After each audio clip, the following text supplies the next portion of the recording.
Hiya, it's me. I am back with another video. It's I don't know what I'm doing up, but it's really late at night and I just thought I'll do another video. Kids are asleep, so I might look a bit tired, but it's the information that is important. So I don't know what I'm talking about. I spoke to lots of people last week. I did, loads, and there was kind of a running theme of last week because I worked on a lot of kids. You know, the parents had come and I started deprogramming them, and then they were like, okay, I work on my children, and it was quite eye-opening, and discovering that that the Matrix generally has the life planned out for them. For instance, I was working on a little girl. She's only 2, but in her future, they planned her to, destroy her natural ability or dampen it. They can't destroy something, but they dampen it because she's like a natural dancer, like a really natural dancer. Like if the Matrix don't have their way, which they won't, she'd become very, very successful in dancing. She loved it. It was her natural ability. And they wanted to squash that. And that was one thing. And then they also programmed promiscuity in her. Have I said that right? Promiscuous. And this would lead to lots of abuse and then ending her up being a drug addict. That was the programming. Absolutely horrendous. So took her out of those programmings. But they do it with holograms. So even though obviously she's only 2 and she's not a drug addict, that part of her consciousness in the Matrix is it's been programmed to be, it's programmed as a drug addict. So placing AI into the skin already.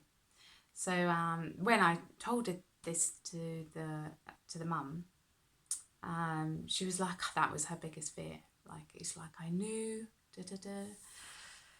Yeah, and then I was working on this is quite interesting. So I was working on an 18-month-old, and this explained a lot about teenagers. Now,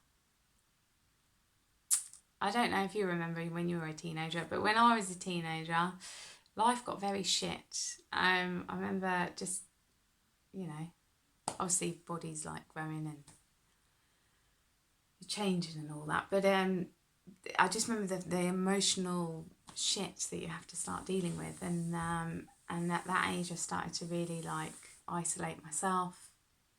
Generally didn't like my family or myself, and spent a lot of time in my room listening to really sad songs, watching Oprah Winfrey. It weren't a great time in my life. Wouldn't want to repeat it, but it was really sad. But anyway, when I was looking at this little boy, he was only 18 months. That's what they had planned out for him, that he was going to isolate himself and, disconnect from his family and his friends and everything like that. And it's just really like, oh, this is horrendous. But discovered that when we reach teenage years, well, around that time, I don't think there's like, okay, 13, here you go. Around that time, we gain more access to our heart consciousness.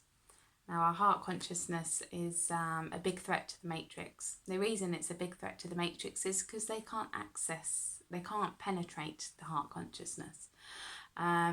Reason being, for some reason, if they penetrate it, it's all over, and they need consciousness to survive. And also I discovered that the heart consciousness, when I dive into somebody's heart and go down the heart consciousness, I end up inside the Matrix and in a pool of consciousness. Now, how do I explain this? Our heart consciousness isn't separate. So I don't have my own heart consciousness and someone else has their own heart consciousness. It's a collective consciousness. The heart consciousness, when you go down, is collectively. So when you connect to your heart, you're connecting to all of consciousness, which is AI free. They cannot infiltrate that. They can put programs around the top of the heart, but they can't get into the heart. They can't traumatize it. They can't split the heart consciousness up at all, which is really interesting. And so at a teenage years, we can access more of the heart consciousness, which is why they try and program try and get us to shut the heart off. Because the reason we shut the heart off is not only to protect us, but protect all of consciousness. And the heart consciousness is also what brings in our, it tells us what we want, what we desire, what we need. And it gives us direction in life. So it's always scanning our reality and gives us our direction of where we need to go. And it talks to the belly consciousness. Now, the belly consciousness is our manifestation consciousness. It's the one that brings in all the what we want, what we desire, what we need. It connects us to Gaia and universal energies. So we step into the big matrix as a teenager. We step outside the parents who have been our matrix, that have looked after us and cared for us and loved us.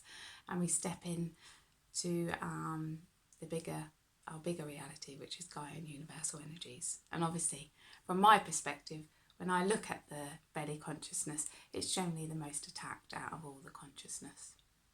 It's the one that gets the most beatings from and sliced up and split and everything like that. Therefore, it's the most threat. It's the one that, and if our belly consciousness is not intact, then we can't bring in what we want, what we desire, what we need.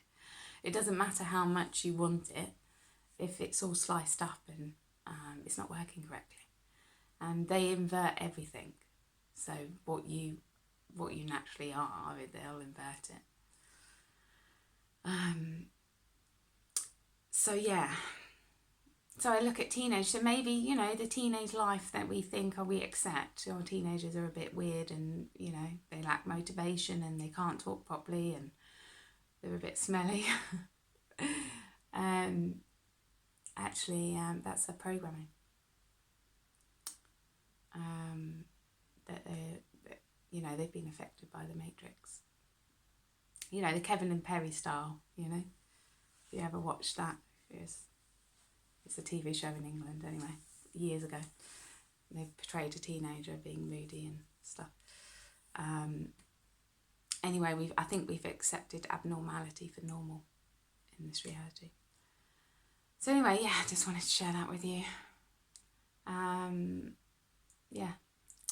Okay, I'll let you go. And nice speaking. Take care.